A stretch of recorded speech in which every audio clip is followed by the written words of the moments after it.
Thanks so much for inviting me here to speak today. For a frame of reference, I'm the residency program director at Boston Medical Center, and I'm interested in education research. And as we move past the era of trying to get women into medical school, and we live day to day in the education and assessment of both men and women residents, we use this tool, the Milestones. We've adopted this tool to provide reliable, reproducible, transparent guidelines and metrics.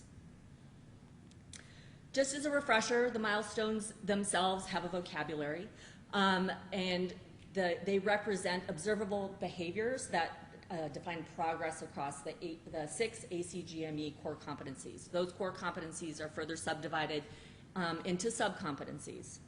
So as an example, we see that in subcompetency number 1, emergency stabilization, in the core competency of patient care, the PC that's circled, we have 11 of the observable behaviors called the milestones that range from most basic to most complex. The concept of self-assessment was built into the milestones because level 5 is intended to be aspirational. So the creators of the milestones realized that that self-assessment was critical to our residents' training. How we perceive ourselves matters to our success. Multiple studies show that imposterism recurs throughout medical school and residency training, typically associated with when residents and students are taking on new roles. Ultimately, though, imposterism is important for to determine burnout and overall career satisfaction. But there's another thing. Gender is also important in the assessment process. Dial et al. Have shown that resident gender influences the way faculty assess residents in training. And in a recently published paper, our group at BMC, along with colleagues at Brown, have shown qualitatively that residents perceive that gender influences how they acquire their leadership skills in the resuscitation room. We also know that self-assessment is is a key to goal setting, feedback integration, and ultimately to medical training overall.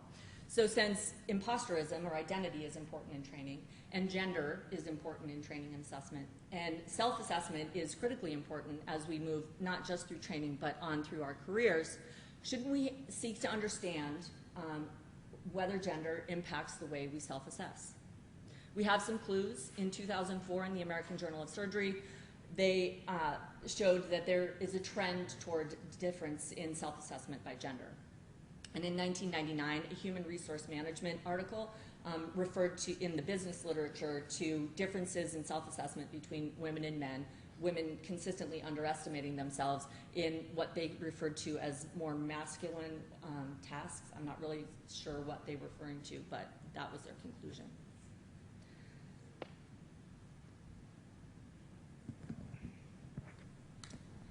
So these findings raise the question of, are there gender-related differences in self-assessment? And our population is emergency medicine residents.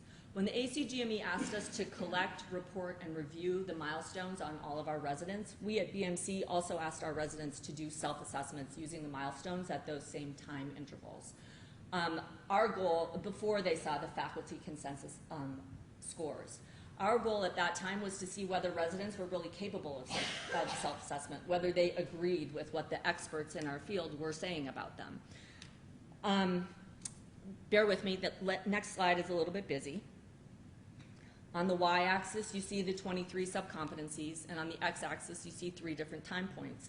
The green shading indicates where there's substantial or almost perfect concordance between residents and faculty, meaning they agreed.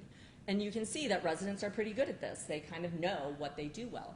But there was this cluster over the professionalism subcompetencies at the bottom where there was only fair to moderate agreement. So we looked at that stratified by gender. The sample size wasn't large enough to make any conclusions about concordance there, but we did see that women were self-assessing lower than men over those professionalism milestones. So we thought, well, okay, let's look at the whole data set and see. And consistently, across every single subcompetency, at every single time period, with I think one exception, women were self-assessing lower than the men. But this was a small sample size at one institution. So we started asking our friends to collect this data as well. And preliminarily, what we're seeing is that is the same result. We still haven't reached statistical significance. We need more partners in order to pull this together. And if we're going to go through that effort, we figured why not collect a little bit more data to see if we can understand this a little bit further.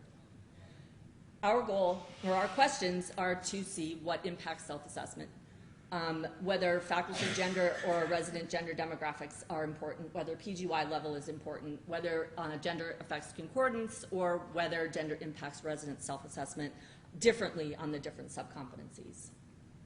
We'll collect resident evaluation, self-evaluations, faculty consensus scores, the demographics, and the protocols that people are using.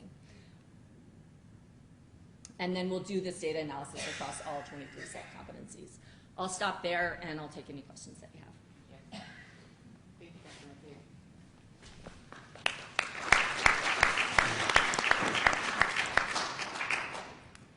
McCabe. I just want to come off the bat to make sure that you're aware that we're publishing a special issue in Academic Emergency Medicine on gender issues, in particular professionalism and advancement. So this methods would be a great suit for this, a great fit for this issue that is going, it's slated to publish in February of 2019, and the deadline is October 30th.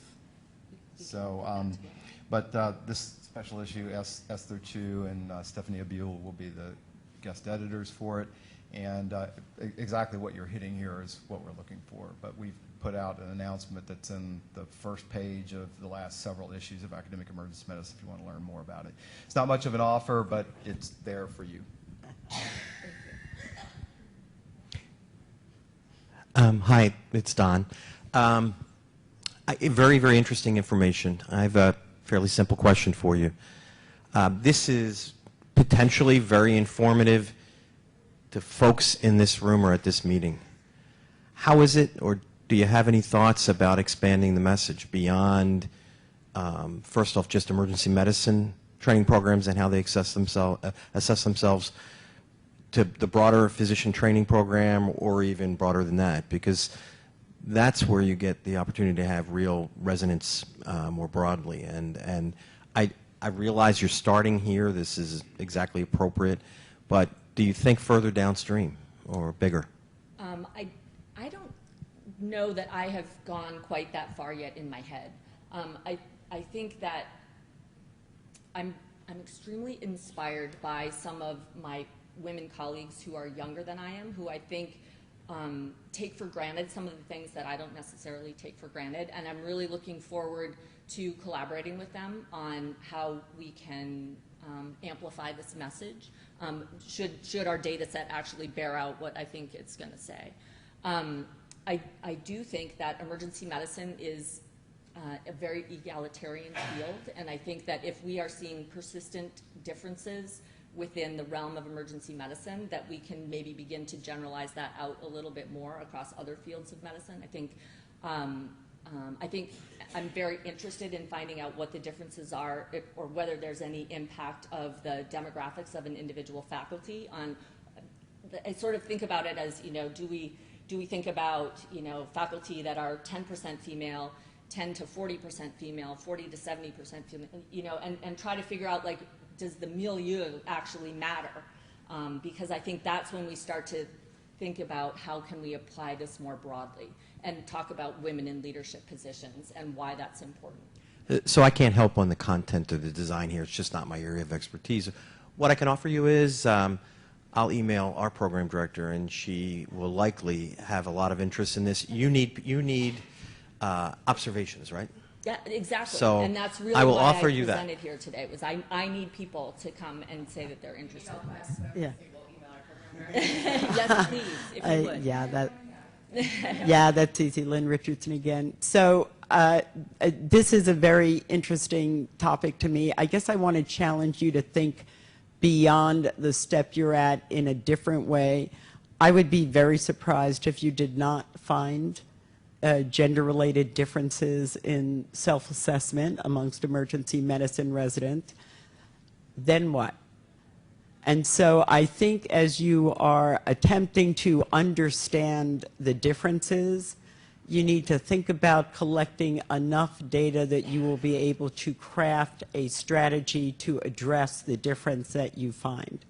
I've done some of this work within the underrepresented minority sphere. I think it's, they're sort of extremely similar approaches, but I guess I want to challenge you to think about what then are the tools and strategies that you are going to offer your female residents to address whatever the differences are. And of course, it's probably some combination of women underestimating themselves and men overestimating themselves. So maybe all of the residents need some additional tools and strategies to do self-assessment in a way that is actually more productive and constructive. So I would certainly offer to have a long conversation with you about this to help you think about all of the things that should be going into this primary data collection. I like that you're focused on the idea of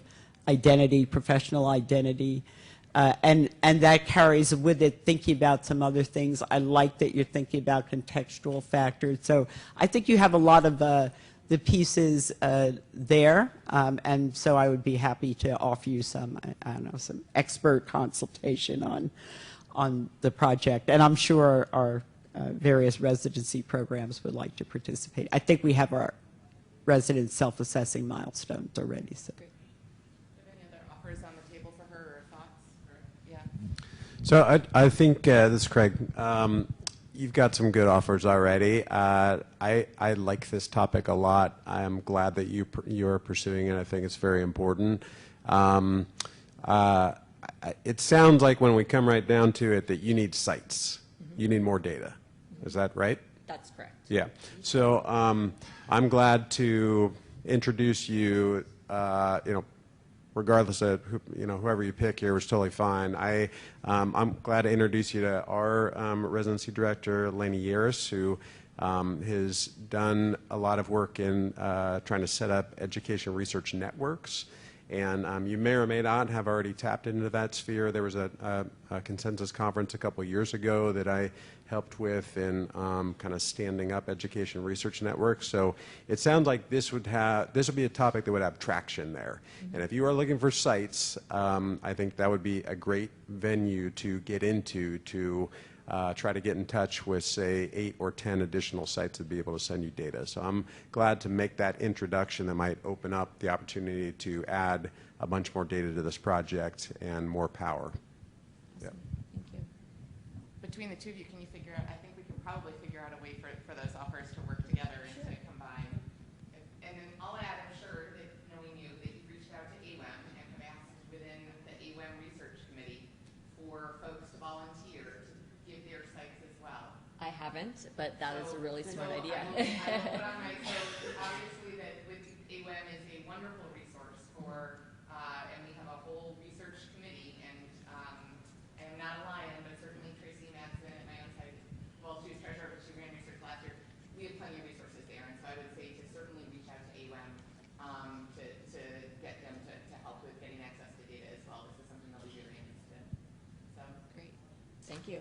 Thanks very much. Yeah. I will take you up on your offer. I'd love to sit down and talk. Thank you. Awesome. Thank you very much. Great job.